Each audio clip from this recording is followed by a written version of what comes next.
நான் உங்கள் கையில் இருக்கிறேன்.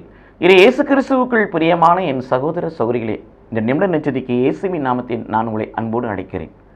தைரியமாக சொன்ன வார்த்தை, நான் உங்கள் கையில் இருக்கிறேன்.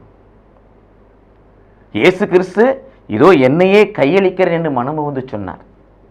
ஆனால் எரேமியா போன்ற தீர்க்கதரிசிகள் அந்த மக்களே, அவருடைய மக்களே அவர்களை கொலைக்கும் சாவுக்கும் மரணத்துக்கும் அழிவுக்கும் ஆளாக்கினபடியினால், இவரை ஆளாக்க இருக்கிறபடியினால் அவர் சொல்லிவிட்டார், நான் உங்கள் கையில் இருக்கிறேன், நீங்கள் என்ன வேணாலும் நீங்கள் செய்து கொள்ளுங்கள்.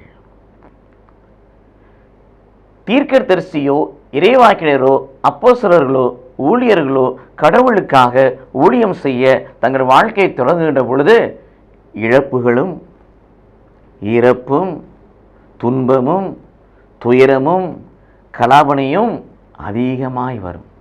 கிட்டத்தட்ட தீர்க்கதரிசியாக இருக்கிற நாம் ஒரு நிலையில் யாருடைய கரங்களில் இருக்கிறோம்? ஏசாயா 49:16 பிரகாரம் கடவுளின் கரங்களில் இருக்கிறோம்.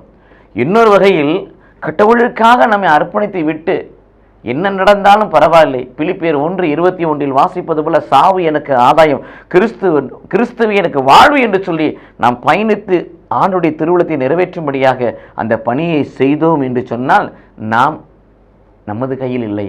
நாம் நம்மை மரணத்துக்கும் துன்பத்திற்கும் துயரத்துக்கும் வேதனைக்கும் கலாபனைக்கும் நெருக்கடிக்கும் நிந்தைக்கும் அவமானத்துக்கும் ஆளாக்க இருக்கிற மக்களுடைய கரங்களில் இருக்கிறோம் என்பதை நாம் அறிந்து கொள்ள வேண்டும். எப்பொழுது நம்முடைய மகிமை சூழ்ந்து கொண்டே இருக்காது.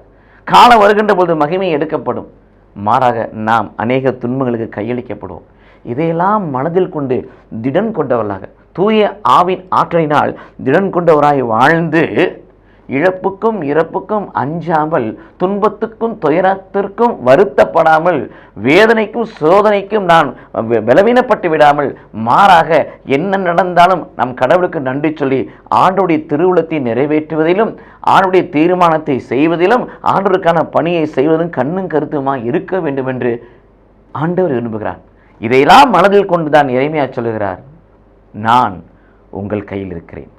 ஆண்டவருக்காய் உண்மையாய் ஊழியம் செய்வர்கள் ஒவ்வொரு மனதிலும் எழ வேண்டிய ஒரு வசனம், நான் உங்கள் கையில் இருக்கிறேன்.